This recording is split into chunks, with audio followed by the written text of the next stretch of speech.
తాకట్లో ఉన్న మీ బంగారాన్ని విడిపించి ఆ రోజు ఆన్లైన్ రేటుకి కొంటాం. Sharma gold company. నమస్కారం, వెల్కమ్ టు సుమన్ టీవీ. నేను గీతాంజలి. ప్రస్తుతం మనతో పాటు భారతీయ శంకరపీఠం వ్యవస్థాపకులు, ప్రముఖ ఆధ్యాత్మికవేత్త, బ్రహ్మశ్రీ అన్నవరపు తిరుపతి మూర్తి అవధాని గురువు గారు ఉన్నారు. వారితో మాట్లాడదాం.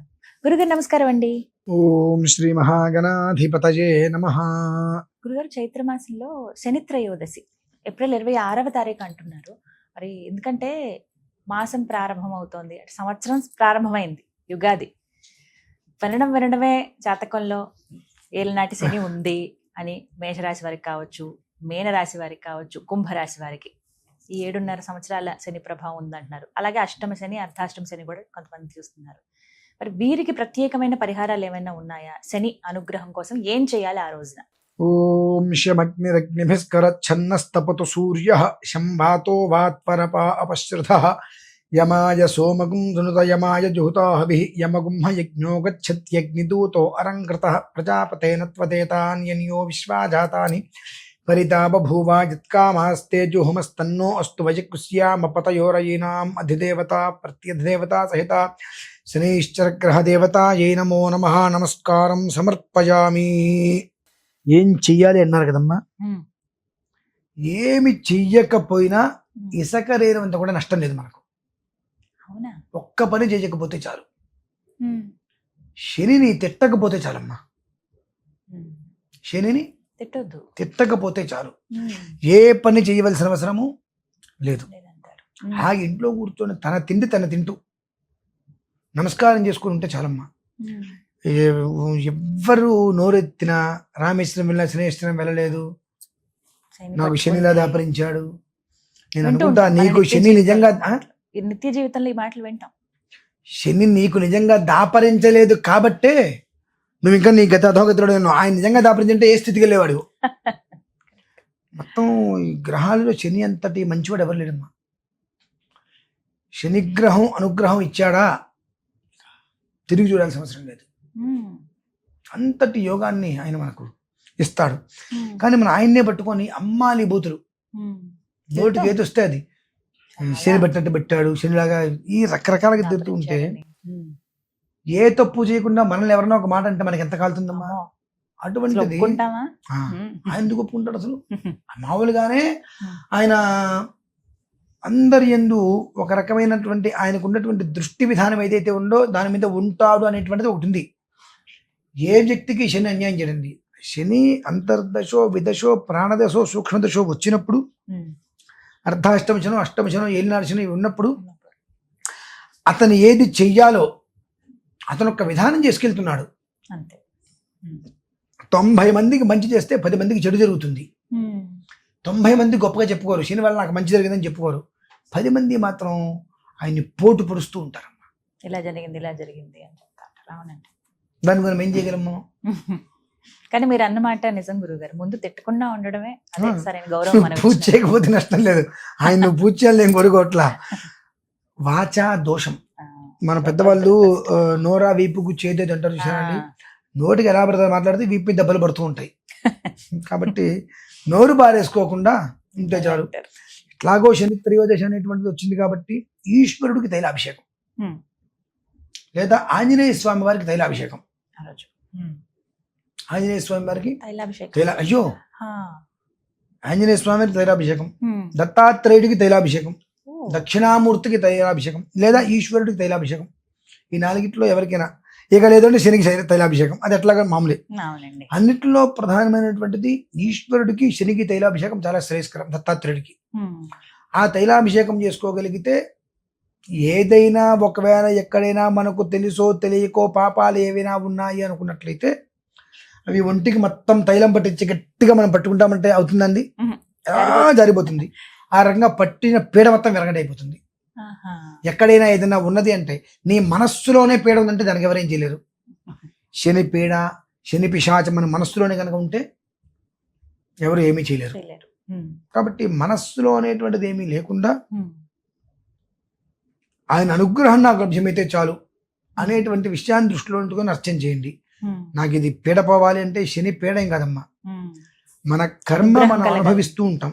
అనుభవించేటువంటి దానికి ఆయన కూడా ఒక కారకుడు.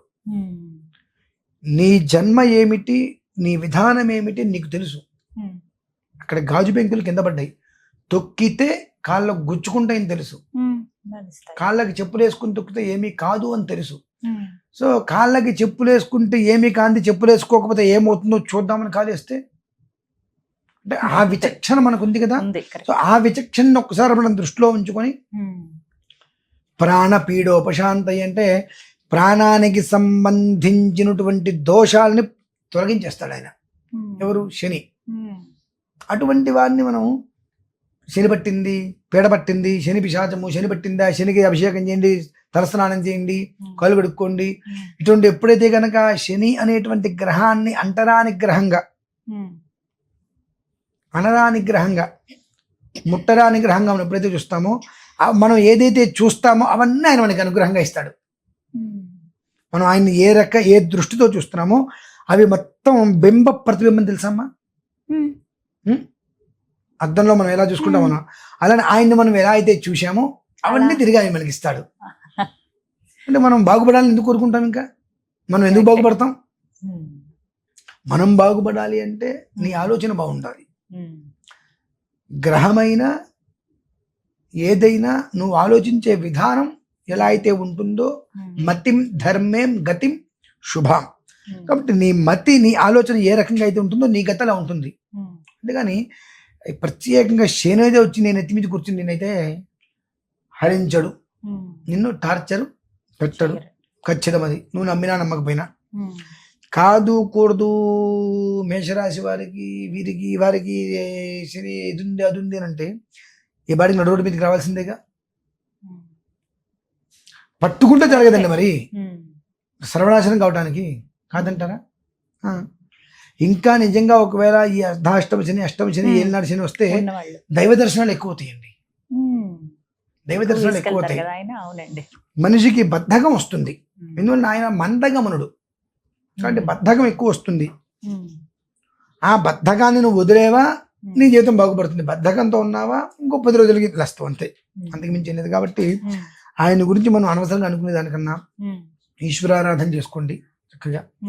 సంధ్యా సమయంలో శనేశ్వరుడికి అభిషేకం చేయండి.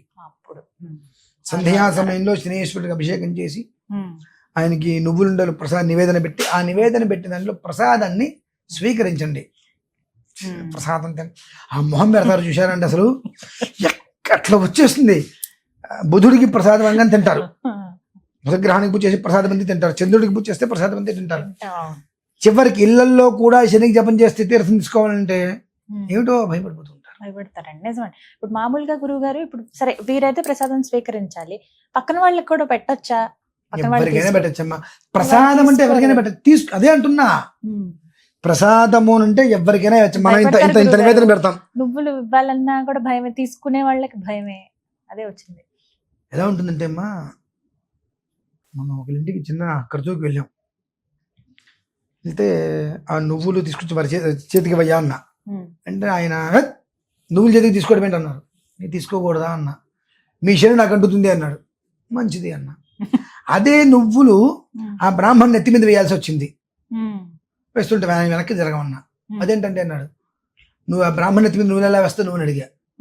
ఇక్కడ వెయ్యాలి కదండి అన్నాడు. చేతికి ఇస్తే నువ్వు తీసుకోకూడదు, నువ్వు ఆ బ్రాహ్మణ నెత్తి మీద నువ్వు వేస్తే నీ కుటుంబానికి పట్టిన దరిద్రం మొత్తం ఆయన నెత్తి మీద పట్టాలి. మరి నోటి నుంచి మాట్లేదు. అంటే మనకు పట్టిన పేడ అటువంటిదండి. పట్టిన పేడ ఎలా ఉందంటే ఇదే, నువ్వు చేస్తేనేమో తప్పు, నేను చేస్తే మహా దోషం, మహాపుణ్యం. నేను చేస్తే నువ్వు నీ చేతితో నువ్వులు తీసుకుంటే తప్పు, నేను నీ నెత్తి మీద వేయడం పుణ్యం. ఎక్కడమ్మా ఇదంతా? ఇవి అసలు తెలుసుకోవాలి, చాలా ముఖ్యమైన. దీనివల్లనే మనం అనకూడదు. సనాతన ధర్మం అనేటువంటిది పూర్తిగా భ్రష్టత్వం చెందడానికి కారణాలు వినండి. అపోహలు అన్ని, నిజాన్ని పక్కన పడేసేసి నిందల మీద, నిష్ఠూరాల మీద, అపోహల మీద, అపనమ్మకాల మీద, అదేదో మూఢభక్తి, అంధభక్తి, వాటి మీద వెళ్తాం వలన సరియగు ధర్మం అనేటువంటిది నశించిపోయిందమ్మా. భగవంతుడు ఎప్పుడూ ఎవరిని శిక్షించదు. కాకపోతే నువ్వు చేసేటువంటి మంచికి మంచి ఫలితాన్ని ఇస్తాడు, చెడుకు చెడు ఫలితాన్ని ఇస్తాడు. అంతే. నువ్వు చేసిన దానికి ఫలితాన్ని ఇస్తాడు ఆయన. ఆ చేసింది నువ్వు ఎలా చేశావు అనేటువంటిది నువ్వు నిర్ణయించుకో. నేను నా ఇష్టం వచ్చినట్టు చేశా అన్నప్పుడు ఆయన ఇష్టం వచ్చినట్టు ఇస్తాడు, వెళ్తాం, అనుభవించి తీరాల్సిందే. అనుభవించు రాజా అని ఏదో పాట కూడా ఉంది. అవును. కాబట్టి నువ్వు చేసేది సవ్యంగా ఉందంటే నువ్వు అడగాల్సిన అవసరం లేదు, నీ సవ్యంగానే వస్తుంది. అంటే శనిత్రయోదశి శని ఉదయం పూట ఈశ్వరుడికి తైలాభిషేకం చేసుకొని, సంధ్యా సమయంలో శనికి తైలాభిషేకం చేసుకొని, శంఖు పూలు దొరికితే ఆయనకి మాల వేసుకొని, చిమ్మిరి నువ్వులుండ, నల్ల నువ్వులు దంచి చిన్న చిన్న ఉండలుగా చేసి ఆయనకి నివేదనగా పెట్టి, ఆ ప్రసాదం సరే ఎవరు లేరు, ఓకే ఎవరికి ఇవ్వక్కర్లా, నువ్వైనా ప్రసాదం తీసుకొని ఆయన దగ్గర ప్రసాదం తీసుకొని కళ్ళగద్దుకొని సాయి నమస్కరించుకుని నోట్లో వేసుకో. శివాలయంలోకి వెళ్తే ప్రసాదం తింటా, ఆంజనేయ స్వామి దగ్గరికి వెళ్తే ప్రసాదం తింటా, విష్ణుమూర్తి దగ్గరికి వెళ్తే ప్రసాదం తింటా, అమ్మవారి దగ్గరికి వెళ్తే ప్రసాదం తింటా, సుబ్రహ్మణ్య స్వామి దగ్గరికి వెళ్తే ప్రసాదం తింటా, వీళ్ళందరి దగ్గరికి వెళ్తే ప్రసాదం తింటా, శనేశ్వర దగ్గరికి వెళ్తే ప్రసాదం తింటా అంటే ఈయన అనుగ్రహం లేదే వాళ్ళు ఎవరేం చేయలేరు. శనేశ్వరుడు అనుగ్రహం లేకపోతే ఎవ్వరు ఏమీ చేయలేరు. వాళ్ళందరూ ఒకటే అడుగుతారు, అందరూ అన్ని చూసిన తర్వాత ఈయన ఒక చూస్తారు, ఓకే నేను బాగానే ఉన్నా అంటే చాలు, వాళ్ళందరూ అనుగ్రహిస్తారు. కాస్త శని ఒక చూసినప్పుడు ఇలా పెట్టి కూర్చుంటాడు శని, ఆయన పట్టించుకోరు. ఎందువల్లనంటే ఒక దేవతని స్తుతిస్తున్నావు, ఇంకో దేవతని తిడుతున్నావు, ఈ దేవత నుంచి నాకు పీడ ఉంది నువ్వు బాగు చేయంటున్నావు. కానీ నీ జన్మ నక్షత్రంలో ఏముంది, నువ్వు పుట్టంగానే నీకు జాతకం రాశారు తప్పదే ఈ మేషంలో ఆంజనేయ స్వామి ఉన్నాడు, వృషభంలో శివుడు ఉన్నాడు అని రాయలేదుగా. మేషంలో ఫలానాగ్రహం, వృషభంలో ఫలానాగ్రహం రాశారు. కాబట్టి వీళ్ళ ఒక్క విధానాన్ని అనుసరించే వాళ్ళ యొక్క అనుగ్రహాలు వస్తాయి మనకు.